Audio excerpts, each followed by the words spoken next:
안녕하십니까. 오라클 클라우드의 새로운 소식을 쉽게 전달해드리는 OCI 읽어주는 곰돌스의 22번째 시간입니다. 저는 이번 주도 역시나 진행을 맡은 자바 읽어주는 남자 아빠곰이고요. 안녕하세요. 배우메탈입니다. 안녕하세요. 민석파입니다. 안녕하세요. 곰돌입니다. 네, 이번 주는 골든위크라고 일요일이 개천절이라서 월요일까지 쉬다 보니 많은 분들이 야외로 나가신 것 같습니다. 주변에 이제 2차 접종도 맞고 14일도 지난 분들이 많아지고 있어서 아무래도 이제 그동안 못 갔던 곳을 가려고 하시는 것 같습니다. 코로나 확진자도 2,800명대에서 2,000명대로 내려오고 있어서 한편 다행이라고 생각하며 앞으로 위드 코로나 상황에 대한 준비가 필요하다고 이야기들이 나오고 있어서 한편 이제 안정을 찾아가는 것 같습니다. 곰돌스는 위드 코로나 말고 위드 OCI로 이번 골든위크에도 쉬지 않고 진행을 해보도록 하겠습니다. 첫 번째 소식 곰돌이님 부탁드리겠습니다. 네, 안녕하세요. 곰돌입니다. 첫 번째 소식은 가볍게 시작하겠습니다. 이제부터 앤서블이 테라폼 호스트에서 지원된다는 내용인데요. 다르게 말하면 테라폼 호스트에 앤서블이 사전에 설치된 형태로 제공된다는 그런 얘기입니다. 또 다르게 얘기하면 테라폼을 실행할 때 앤서블 커맨드를 테라폼 호스트의 로컬에서 실행할 수 있다는 얘기도 됩니다. 아시다시피 테라폼은 인프라의 배포 등의 구성에 적합하고 앤서블은 구성된 인프라 내의 서버 구성에 주로 사용이 됩니다. OCI는 리소스 매니저를 통해서 이 관리형 테라폼 서비스를 제공하고 있지만 테라폼은 앤서블이 하는 복잡한 소프트웨어 설정이라든지 순차적인 실행을 요하는 그런 업무에 전부 커버하기가 힘들죠. 프로비저닝에 대해서는 테라폼이 탁월한데 프로비저닝 이후의 소프트웨어 구성에는 앤서블이 더 탁월하다는 얘기인데요. 두 가지 장점이 접목될 수 있으려면 이 동일한 호스트에서 두 가지 명령을 통합 수행할 수 있어야 됩니다. 테라폼에는 프로비저너라고 해서 리소스를 생성하거나 제거할 때 로컬이나 원격에서 스크립을 실행할 수 있는 그런 기능이 제공되고 있습니다. 테라폼으로 배포된 인스턴스의 리모트 이그젝을 이용해서 SSH로 로그인하고 패키지를 설치하거나 서비스를 컨트롤하는 그런 간단한 작업 가능하게끔 준비를 해둔 다음에 로컬 이그젝을 이용해서 앤서블 플레이북과 같은 그런 명령을 통해서 배포 이후에 상세 설정을 가능하게 하도록 합니다. 그리고 만약에 기존의 앤서블을 통한 설정 구성에 대해서 익숙하고 앤서블로 구현된 환경을 이미 가지고 있는 고객이라면 리소스 매니저만을 가지고는 기존에 익숙한 설정 구성을 모두 자동화하기는 어렵기 때문에 이러한 통합 방식이 사용되면 훨씬 더 수월하게 배포를 할 수 있을 것 같습니다. OCI가 테라폼 배포 자동화 도구로서 리소스 매니저를 관리형 자동화 도구로 서비스를 하고 있지만 아직까지 앤서블과 같은 설정 자동화 도구를 관리형 서비스로 제공하고 있지는 않은데요. 앤서블의 인기에 힘입어서 새롭게 출시되는 설정 자동화 서비스를 이런 준비를 하고 있다는 소식이 들려오고 있습니다. 아마도 형태는 레드햇의 앤서블 타워의 커뮤니티 형태인 앤서블 AWX를 관리형 서비스로 제공하게 되지 않을까 하는 예상을 하고 있습니다. 이번 업데이트로 설정 자동화 서비스가 나오기 전까지는 리소스 매니저의 테라폼 호스트에서 앤서블을 이렇게 통합하는 형태로 보완을 할 수 있을 것 같습니다. 이상이 리소스 매니저의 테라폼 호스트에서 앤서블을 지원하게 되었다는 소식이었습니다. 감사합니다. 감사합니다. 두 번째 내용은 데이터 세이프 관련 소식입니다. 베어메탈님이 설명해 주시겠습니다. 예, 안녕하십니까. 배우메탈입니다. 오랜만에 오라클 데이터 세이프와 관련된 소식인데요. 릴리즈 노트를 보니까 지난 6월에 데이터 세이프의 대상 데이터베이스 설정과 관련한 소식 이후에 오랜만에 나온 그러한 뉴스입니다. 하지만 이게 기능적으로 추가된 내용은 아니고요. 시큐리티 어세스먼트라고 하는 보안 평가, 그리고 유저 어세스먼트 항목인 유저 평가 항목이 OCI 콘솔로 이동했다는 메뉴 변경에 대한 소식입니다. 오랜만에 들려드리는 소식이니만큼 추억을 되살린다는 의미에서 다시 한번 데이터 세이프에 대해서 살짝 한번 정리를 해보도록 하겠습니다. 오라클 데이터 세이프는 오라클 데이터베이스에 대한 서비스이고요. 오라클 데이터베이스 내의 데이터의 보안, 그리고 보호를 위한 관리 서비스라고 보시면 됩니다. 보안적인 측면에서 데이터를 보호하고 관리한다는 것을 상세하게 한번 풀어서 설명해 보면요. 이 어떤 데이터가 중요한 데이터인지 아닌지 그 데이터의 민감도를 이해할 수 있어야 되는 것이고요. 데이터에 대한 위험이 있는지를 또 평가하고 민감한 데이터가 있으면 안 보이게 마스킹 처리도 해야 되고요. 여러 보안 제어를 구현도 해야 되고 모니터링도 해야 될 것입니다. 그리고 사용자 보안에 대한 평가라든가 사용자 활동을 모니터링 한다든가 데이터 보안 규정 준수를 처리한다라는 이러한 것들이 길게 얘기된 그러한 데이터 보호 관리에 대한 내용이라고 할 수 있습니다. 이 내용이 바로 오라클 데이터 세이프의 시큐리티 어세스먼트, 유저 어세스먼트, 그리고 데이터 디스커버리, 데이터 마스킹, 액티비티 오디팅 이것과 관련된 내용이 앞서 제가 말씀드린 내용입니다. 이 중에서 이게 민감 정보라는 것에 대해서 한번 살짝만 보도록 하시죠. OCI에는 이 125개 이상의 사전 정의된 민감 정보 타입이 있다고 합니다. 보시는 것처럼 이제 SSN, 우리 쪽으로 보자면 뭐 주민등록번호 같은 것이라든가 이름, 핸드폰 번호, 주소, 뭐 IP 어드레스라든가 패스워드, 기타 등등 뭐 계정 정보라든가 여러 가지 민감한 정보들을 보실 수가 있습니다. 이렇게 데이터베이스 내에 저장되어 있는 여러 데이터 타입들 중에서 이런 민감 정보가 있는지 없는지를 만약에 알 수 있고 그리고 이런 것들을 보호할 수 있고 클라우드 내에서 이러한 기능들을 지원해 준다면 굉장히 편리한 그러한 기능이 되지 않을까 싶습니다. 이런 민감도가 높은 데이터의 베이스 내에 있는 이런 정보들이 이 DB 안에 있는지 없는지 알려주고요. 그 다음에 거기에 맞는 보안과 보호 정책을 적용할 수 있다면 매우 유용한 서비스일 텐데요. 이 오라클 데이터 세이프는 Always Free라고 하는 상시 무료 서비스에서는 사용할 수 없고요. 일정 기간 크레딧을 받고 테스트해 볼 수 있는 프리 트라이얼과 정식 서비스에만 사용이 가능하다고 합니다. 오늘 새 소식으로 나와 있는 화면에 대한 캡처인데요. OCI 콘솔을 보시면 왼쪽에 이 메뉴를 보시면요. 데이터 세이프 밑에 시큐리티 센터라는 메뉴를 통해서 데이터 세이프의 보안 평가랑 그리고 유저 평가에 대한 메뉴를 보실 수 있습니다. 그리고 앞서 말씀드린 항목 중에서 나머지 3개 항목인 데이터 디스커버리, 데이터 마스킹, 그리고 액티비티 오디팅 메뉴는 아직 OCI 콘솔과 통합되어 있지 않아서 해당 항목을 누르시면 예전과 같이 데이터 세이프 서비스 화면으로 이동을 하게 됩니다. 이것이 데이터 세이프 서비스의 전체 관리 콘솔 화면인데요. 물론 이제 여기에는 5가지 서비스 항목 모두를 관리하실 수가 있고요. 앞서 페이지에서는 이제 OCI 콘솔에서 2가지 메뉴가 보여진 화면이었습니다. 이렇게 데이터 세이프를 사용하기 위해서는 물론 사전에 데이터 서비스를 활성화도 해야 되고요.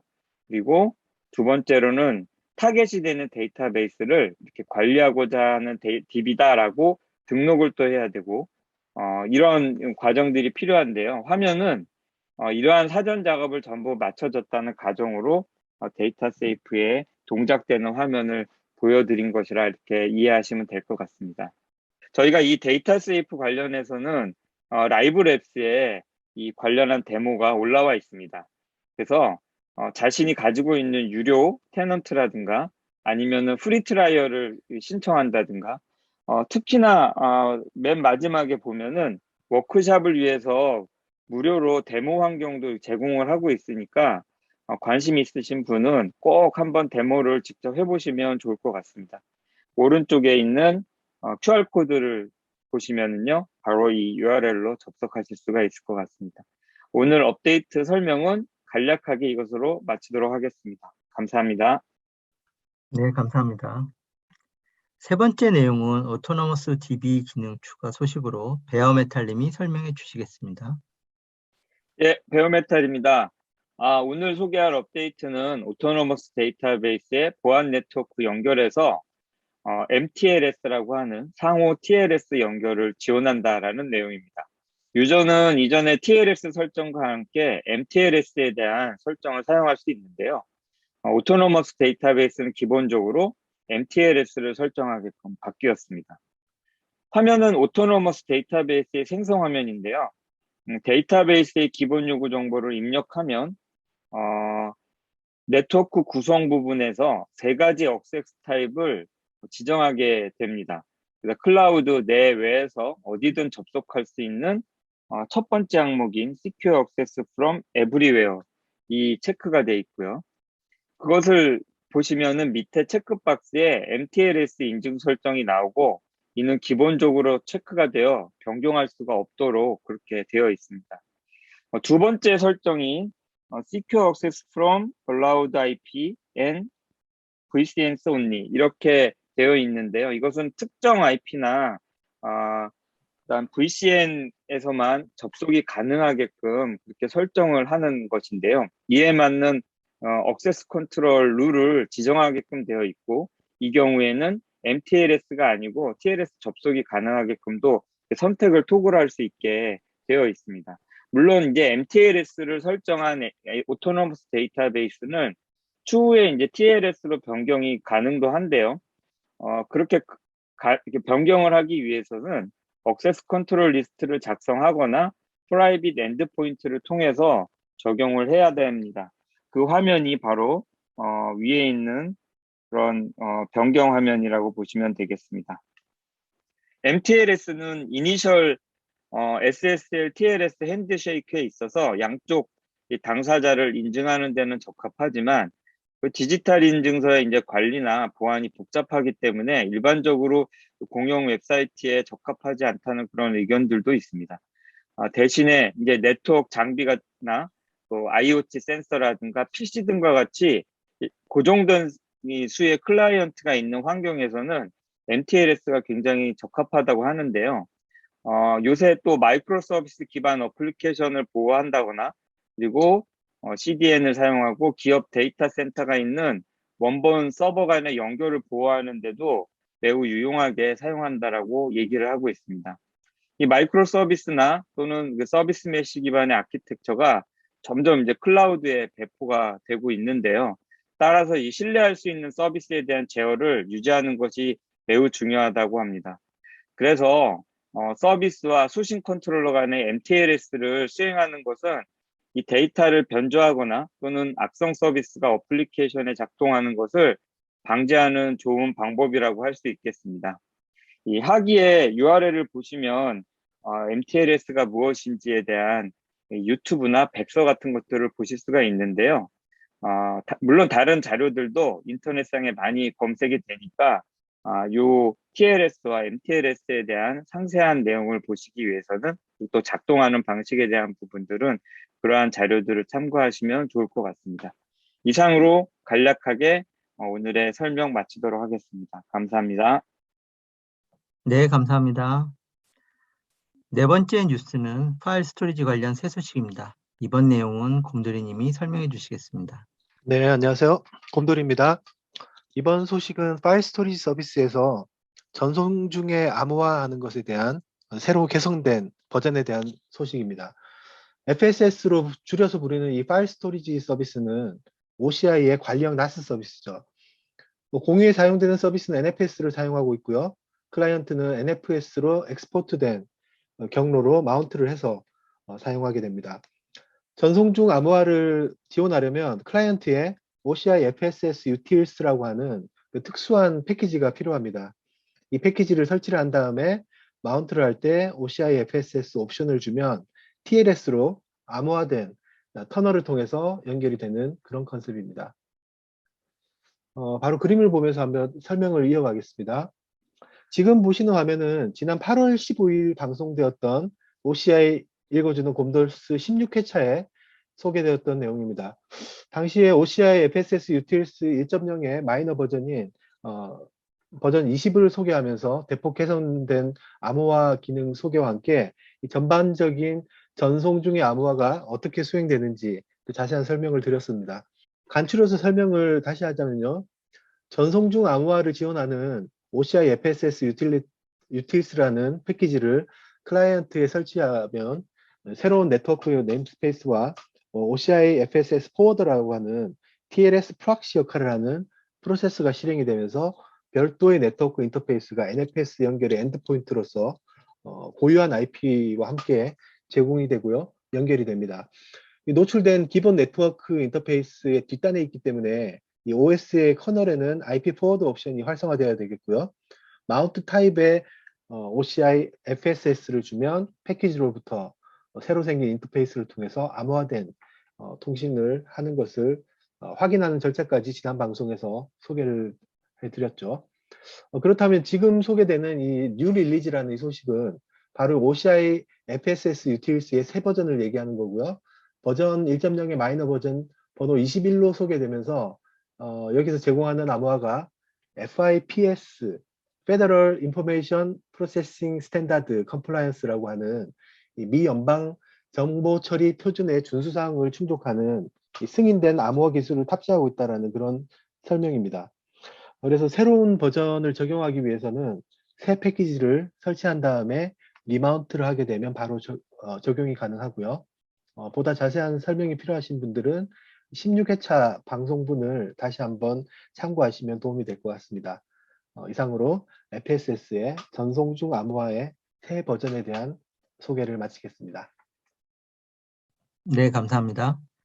다섯 번째 소식은 OCI 펑션과 관련된 새 소식입니다. 민수 아빠님이 설명해 주시겠습니다. 네, OCI 펑션 이미지 서명 기능에 대해서는 민수 아빠가 정리하도록 하겠습니다. 이번 주에는요, OCI 펑션 이미지의 신뢰성을 높이는 서명 기능이 추가됐다는 발표가 있었습니다. OCI 펑션 이미지에 서명 기능이 추가됐다고 하면은요, 서버리스에 익숙하지 않으신 분들은 상당히 혼동이 되실 것 같은데요. 이 부분에 대해서 부가 설명을 포함해서 간단하게 정리해 보도록 하겠습니다. 아마존의 람다와 애저의 애저 펑션, GCP의 클라우드 펑션에 해당하는 오라클 클라우드가 제공하는 서버리스 서비스로는요, OCI 펑션이 있습니다. 그 OCI 펑션은요, 컨테이너 기술을 기반으로 소스를 배포하고요, 해당 애플리케이션이 실행된 만큼 비용을 종량제로 과금하는 서비스입니다. 오라클 펑션은요, FN이라는 오픈소스 기반 기술을 이용해서 만들어진 서비스인데요. FN은 다양한 언어로 개발된 코드를 컨테이너로 만들고요. 이것을 서버리스 서비스로 배포할 수 있는 기반 기능을 제공하는 오픈소스 프로젝트입니다. FN 프로젝트와 컨테이너 기술, 그리고 컨테이너 레퍼지토리를 통합해서요. OCI에서는 이것을 서버리스 서비스로 OCI 펑션이라고 만들어서 지금 제공하고 있습니다. OCI 펑션을 호출하는 방식은요, 상당히 다양한데요. OCI CLI를 통해서도 호출할 수 있고요. FN CLI, 그리고 Signed HTTP, 그리고 OCI 스트리밍. OCI 스트리밍은 그 관리형 카프카 서비스입니다. 그리고 카프카 커넥터, 그리고 OCI API 게이트웨이, 그리고 OCI에서의 그런 특정 변경을 나타내는 노티피케이션, 그리고 OCI에서 발생하는 다양한 이벤트들, 그리고 OCI 기능을 여러 가지 언어로 제어하는 SDK, 그리고 OCI 서비스 커넥터 허브 등 다양한 형태로 이런 OCI 펑션들을 호출할 수 있습니다. 결과적으로요, 오라클 클라우드에서 발생하는 데브옵스와 오토메이션, 그리고 다양한 데이터 파이프라인의 중심에 OCI 펑션이 있다고 말할 수 있습니다. 이렇게 중요한 역할을 담당하는 OCI 펑션 애플리케이션은요, 요청이 들어오면 등록된 컨테이너 이미지를 로딩해서요, 그리고 지정된 애플리케이션을 실행하고 결과를 반환하는 형태로 운영됩니다. 따라서 OCI 펑션의 특정 애플리케이션을 호출할 때요, 정확하게 처음에 의도된 소스 코드가 배포된 이 컨테이너가 실행돼야만 하는데요. 이 과정에서 만약에 의도치 않게 컨테이너 이미지에 포함된 코드가 변경된다든지 바이너리라든지 라이브러리, 컨테이너에 포함되어 있는 이런 것들이 본래 의도에 맞지 않게 불순한 의도로 변경된다 그러면 보안에 치명적인 이슈가 될 수 있습니다. 이러한 의도하지 않은 변경을 감지하고 신뢰할 수 있는 컨테이너만이 실행됨을 보장하는 그런 보안 측면의 기능이 매우 중요합니다. 이런 목적으로 만들어진 것이 펑션 이미지 서명 기능이고요. 컨테이너 변경에 대해서 보안성을 높이기 위해서 OCI 펑션 애플리케이션에 OCI 볼트 키를 등록합니다. 그리고 OCI 펑션 애플리케이션을 배포할 때요, 대상 컨테이너 이미지에 이 대상 키를 서명하도록 되어 있습니다. 따라서 이번에 발표된 업데이트를 통해서요, OCI 펑션은 기존에 초기에 설정되어 있는 서명 기능이 매번 실행할 때마다 체크가 되고요. 정확하게 의도된 컨테이너 이미지 그리고 실행 코드가 실행됨을 보장하는 기능입니다. 이런 기능을 통해서 중간에 불순한 의도로 특정 코드가 변경되거나 신뢰할 수 없는 이 컨테이너 이미지가 실행되는 그런 부정확한 환경, 보안의 취약적 환경이 보안적인 강화가 되었다는 부분이 이번 주에 발표된 업데이트 기능이었습니다. 이상입니다. 감사합니다. 6번째 뉴스는 민수 아빠님이 설명해 주시겠습니다. API 게이트웨이 업데이트 소식은요, 민수 아빠가 정리하겠습니다. OCI API 게이트웨이는요, 개발자가 RESTful API 개발, 관리, 모니터링을 쉽게 할 수 있도록 만든 서비스입니다. 그래서 OCI API 게이트웨이는요, 새로운 RESTful API 개발에도 사용되지만 이미 만들어져 있는 RESTful API에 랩핑을 해서요, 새로운 API를 쉽게 만들거나 혹은 라우팅하는 기능으로 사용되기도 합니다. 이 과정에서 여러 가지 타입의 속성 매핑 기능이 제공이 되는데요. 이 속성 매핑 기능에 대해서 몇 가지 제약 사항이 완화되었다는 소식입니다. 이 제약 중에서 세 가지 속성에 대한 지원 범위가 완화됐고요. 그 지원 범위가 늘어났다는 것을 이번에 담고 있습니다. 첫 번째로는요, 스탁 리스폰스에 대한 바디 사이즈가 20MB로 늘어났습니다. 기존에는 10MB로 제한되어 있었는데요. 이것을 늘려서 20MB까지 늘릴 수 있게 만들었고요. 두 번째는 HTTP 리퀘스트 바디에 첨부되어 있는 데이터 사이즈도 앞과 마찬가지로 20MB로 늘어나서요. 요청을 보내고 요청을 받는 것에 대한 바디에 대한 지원하는 사이즈가 20MB로 확장됐다는 기능이고요. API 게이트웨이는요, 맥시멈 캐시 리스폰스 사이즈를 설정해서 호출되는 RESTful API에 응답하는 그런 결과를 캐싱하는 기능을 갖고 있습니다. 결과적으로 이런 설정을 통해서 RESTful API의 반복적인 호출수를 줄이고요. API에 대한 반응 리스폰스 타임을 개선할 수 있는 기능이 이 속성인데요. 이 속성에 대한 리스폰스 사이즈, 캐시를 담당하고 있는 응답에 대한 저장 사이즈를 50메가까지 늘려서요. 좀 더 많은 데이터를 저장하고 그리고 그것을 리스폰스로 활용할 수 있다는 그런 특징을 담고 있습니다. CI API 게이트웨이는요. 다양한 RESTful API 개발, 호출, 라우팅, 매핑 기능을 개선하기 위해서 지속적으로 자원에 대한 설정 제한을 완화할 계획이 있습니다. 네, 이상입니다. 감사합니다. 7번째 뉴스는 곰돌이님이 설명해 주시겠습니다. 이번 소식은 API 게이트웨이와 OCI 펑션 이 두 가지 서비스에 대해서 공통적으로 적용된 새 기능이기 때문에 묶어서 하나로 소개해 드릴까 합니다. 바로 이 두 서비스에 대해서 이제부터 네트워크 시큐리티 그룹이 지원된다라는 내용인데요. 약자로 NSG로 불리는 이 기능은 예전 방송에서도 자주 다뤘는데요. 간단히 다시 한번 짚어보도록 하겠습니다. OCI에서 네트워크 접근 허용 규칙을 정의하는 두 가지 방식이 있습니다. 하나는 우리가 흔히 기본적으로 사용하는 시큐리티 리스트고요. 또 하나는 이 NSG입니다. 둘 다 VCN의 구성 요소로서의 소스와 데스티네이션의 정보와 인바운드, 아웃바운드에 대한 프로토콜이나 포트 정보에 대한 규칙을 설정해서 접근 제한을 하는 그런 체인 방식이라는 데 대해서는 공통점을 가지고 있는데요. 한 가지 큰 차이점이라고 하면 시큐리티 리스트는 보안을 제어하는 단위 요소가 서브넷이라는 거고요. NSG는 V닉에 대해서 제어를 한다는 것입니다. 가령 시큐리티 리스트만으로 관리를 할 때 한 서브넷에 내에서 인스턴스의 서비스 종류가 점점 늘어나면 그 서브넷에 허용해줘야 될 대역과 포트 수가 점점 늘어나게 되죠. 이렇게 되면 어떤 인스턴스는 데이터베이스와 같이 폐쇄적으로 특정 대상으로 딱 하나의 포트만을 열면 되는데 같은 서브넷에 허용된 많은 규칙들 때문에 노출이 될 수밖에 없다는 그런 단점이 있습니다. 또 이것을 피하기 위해서 서브넷을 별도로 가져가다 보면 네트워크가 점점 더 복잡한 구조로 갈 수가 있겠죠. NSG는 V닉 단위로 할당을 하기 때문에 여러 서비스가 서브넷 내에 섞여 있다 하더라도 개별 인스턴스에 대해서 보안 규칙을 적용할 수가 있습니다. 하나의 인스턴스에는 5개까지의 NSG를 어태치할 수 있기 때문에 관리적으로도 복잡성을 해소할 수가 있겠죠. 그래서 오라클의 권장사항은 서브넷을 기반으로 하는 시큐리티 리스트는 SSH와 같이 최소한의 접근에 필요한 것들만 유지하고 나머지 애플리케이션의 접근 제어는 NSG를 사용하는 것을 권고하고 있습니다.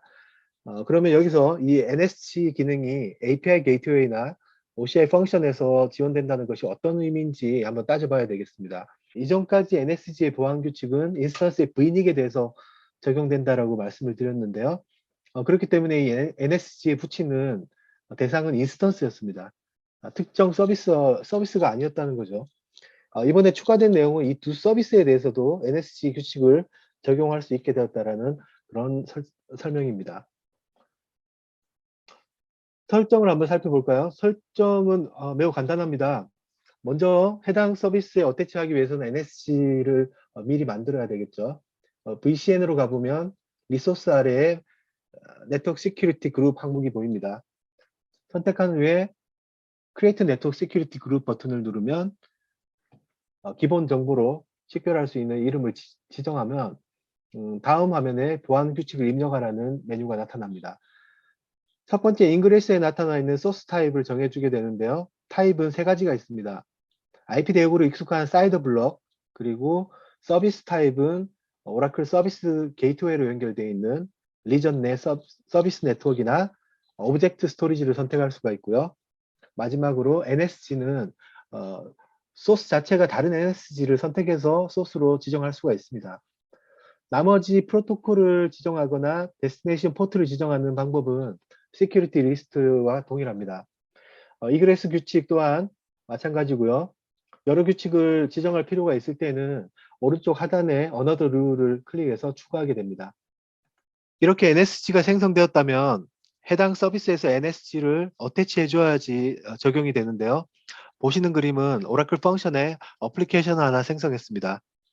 보면은 예전에는 존재하지 않던 네트워크 시큐리티 그룹 항목이 보입니다. Add 버튼을 누르고 나면 선택 항목에 앞서 만든 NSG 목록이 보이고요. 선택하면은 바로 반영이 됩니다. 이상으로 API 게이트웨이 서비스 그리고 OCI 펑션에 추가된 NSG 적용에 대한 세 기능을 소개를 마치겠습니다. 감사합니다. 감사합니다. 여덟 번째 뉴스는 API 게이트에 대한 추가 뉴스입니다. 민수 아빠님이 설명해 주시겠습니다. 네, API 게이트웨이 업데이트 소식에 대해서는 민수 아빠가 정리하겠습니다.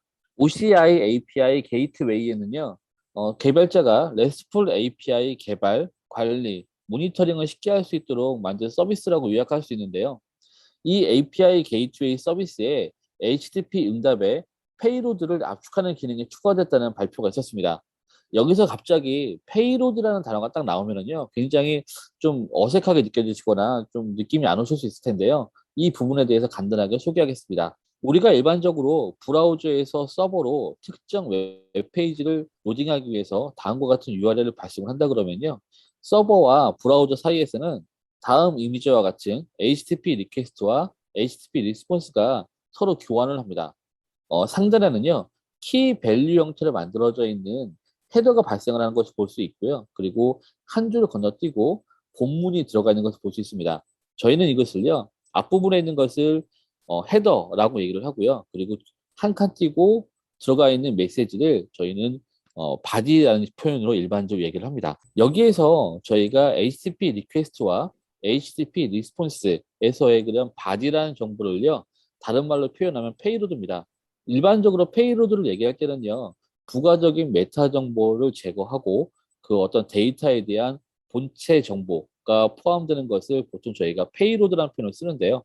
오늘 이번에 발표된 내용은 API 게이트웨이, OCI API 게이트웨이가 리스폰스를 발송을 할 때 페이로드의 양이 커질 경우에 그것을 압축하는 기능이 새로 추가됐다라고 요약할 수 있을 것 같습니다. 그 HTTP 요청에 대해서 응답을 보내는 HTTP 리스폰스의 바디가요, 때에 따라서는 매우 커지는 경우가 발생하는데요.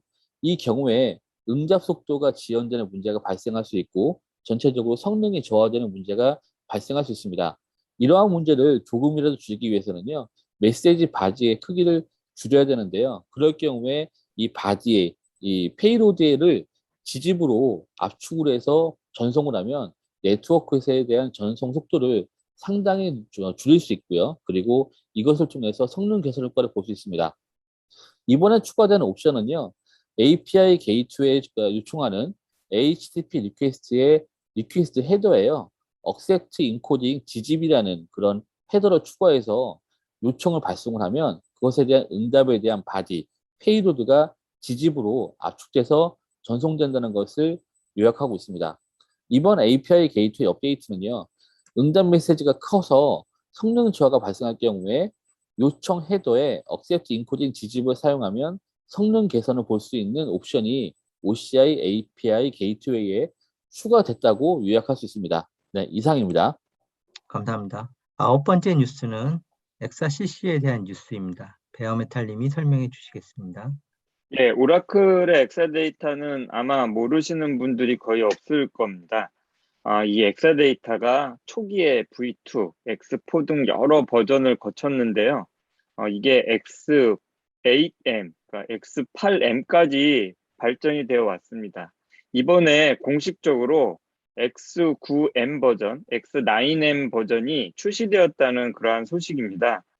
여기에는 이제 온프레미스에서 판매되었던 엑사데이터뿐만이 아니라 고객사의 데이터 센터에 설치가 되는 퍼블릭 클라우드 모델인 엑사 데이터 클라우드 앳 커스터머, 약어로 엑사 CC도 포함이 되고, 이에 대한 신규 모델 출시에 대한 그러한 소식입니다. 혹시라도 엑사 데이터를 활용하는 그런 여러 방법에 대해서 모르시거나 헷갈리시는 분들이 있을까 싶어서 아주 간단하게 설명을 드리겠습니다. 엑사 데이터는 보시는 세 가지의 형태로 고객이 사용이 가능합니다. 온프레미스 모델과 엑사데이터 클라우드 서비스 모델, 그리고 클라우드 앳 커스터머 모델이 있습니다. 고객사에서 장비를 실제로 구매를 해서 사용하시는 온프레미스는 뭐 설명이 필요가 없을 듯 하고요. 마찬가지로 클라우드 센터 리전 내에 장비가 위치하고 이를 퍼블릭 서비스로 이용할 수 있는 엑사데이터 클라우드 서비스가 있죠. 앞서 설명한 이 두 모델의 중간 형태가 있을 텐데요. 그것이 바로 클라우드 앳 커스터머 모델입니다. 클라우드 앳 커스터머 모델은 데이터가 공용 클라우드로 갈 수 없는 경우, 고객사의 데이터 센터 내에 오라클 엑사데이터 퍼블릭 클라우드를 설치해주는 모델입니다. 여기서 중요한 용어가 많은 분들이 혼돈하는 것이, 그러면 프라이빗 클라우드가 아니냐, 이게 퍼블릭이냐, 왜 내 센터 내에 들어왔는데 왜 퍼블릭이지 하고 생각하실 텐데요. 엑사데이터의 물리적 위치가 고객사라는 것일 뿐이고요.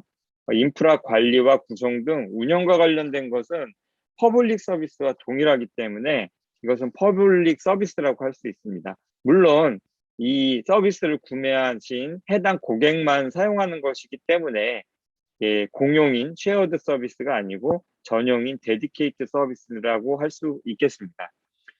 저희는 오늘 새로운 엑사데이터 X9M의 클라우드 모델인 엑사CC에 대해서만 간략하게 살펴보도록 하겠습니다. 한국 시간으로 10월 1일 한국 오라클에서 오라클 엑사데이터 플랫폼의 이제 최신 버전으로 오라클 엑사데이터 X9M 플랫폼에 대한 그런 출시 발표를 했습니다. 새로운 엑사데이터 X9M 제품군은 오라클 엑사데이터 데이터베이스 머신 X9M과 고객 데이터 센터의 오라클의 자율운영 데이터베이스, 오토노머스 데이터베이스를 실행할 수 있는 그러한 엑사데이터 클라우드 앳 커스터머 X9M 이 두 가지를 다 포함한다고 합니다. 차세대 엑사데이터 이 X9M 플랫폼은 크게 이 IOPS가 향상돼 있고요. 또 19 마이크로 세컨드 이하의 IO 레이턴시로 온라인 트랜잭션 처리를 가속화하는 그러한 기능이 있다고 하고요. 또 분석 SQL 처리량이나 머신러닝 워크로드 등과 같은 것도 대폭 향상이 되었다고 합니다. 이 빨간색으로 표기된 내용이 이전 X8M에서 변경된 그러한 사항들인데요. CPU 모델의 변화로 CPU는 32코어 아이슬레이크 CPU로 기존 26코어 모델에서 변화가 생긴 것이고요. PCIe 4세대 이게 액티브 로키 네트워크로 처리 대역폭이 80% 정도 향상이 되었다고 합니다. 그리고 또 스토리지 서버의 디스크 용량이 증가했다거나 그리고 플래시카드의 밴드위스 변화 등이 눈에 띄어 보입니다. XRCC에 대한 상세 내역을 이전에 X8M, 그러니까 X8M과 한번 비교를 해 보았습니다. 보시면 앞서 설명드린 것처럼 이 CPU의 용량의 코어 개수의 변화가 보일 수가 있고요. 또 디스크에 대한 사이즈도 기존의 사이즈보다 조금씩 늘어나 있는 것을 보실 수가 있습니다. 그리고 특이한 것은 이제 이 플래시의 크기는 변화가 없지만 IOPS라든가 그다음에 처리량인 스루풋이 상당히 많이 개선되어 있는 것을 보실 수가 있네요.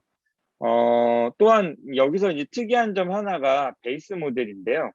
이 해당 모델은 지금 세대가 바뀌었지만 이 세대와 관계없이 대부분의 사양에 대한 변화가 없는 것이 이렇게 나타나고 있습니다. 8, 9세대 모두 퍼시스턴트 메모리를 지원하고 있지 않기 때문에 이로 인한 성능의 이점 부분은 아마 누릴 수가 없는 그러한 것이 이제 베이스 모델이 아닌가 싶습니다. 성능 관점에서는 이제 운영보다는 개발이나 이런 QA 목적으로 해당 모델을 사용하신 것을 오라클에서 권고한다고 합니다. 한 가지 더 이제 오라클 클라우드 운영 관리와 관련해서 오퍼레이터 액세스 컨트롤이라는 것이 있는데요. 클라우드의 커스터머 모델은 클라우드 인프라 관리를 위해서 오라클의 클라우드 오퍼레이션이 항상 연결이 되어 있어야 됩니다. 이러한 접속에 대한 액세스 허용 여부를 고객이 승인할 수 있도록 만든 것이 오퍼레이터 액세스 컨트롤에 대한 내용이라고 합니다. 평시에는 이제 접속이 안 되다가 필요시에 고객이 승인해서 오라클 오퍼레이션이 고객사 장비에 접속해서 이렇게 작업을 할 수 있게 하는 그러한 것이고요.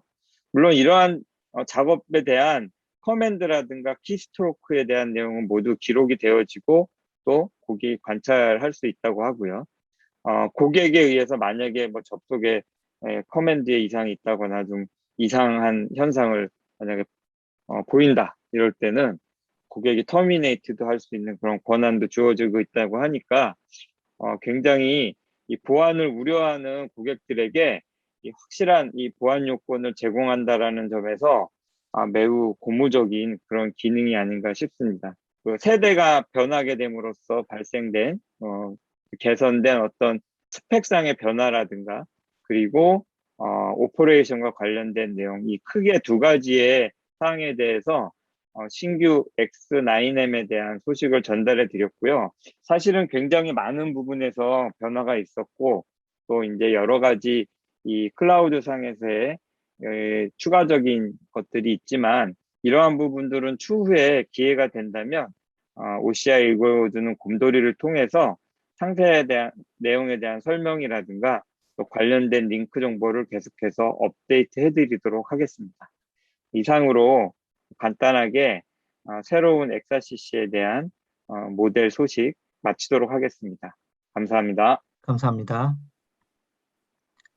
10번째 뉴스는 라이브랩스의 업데이트 소식이고요. 제가 설명드리도록 하겠습니다.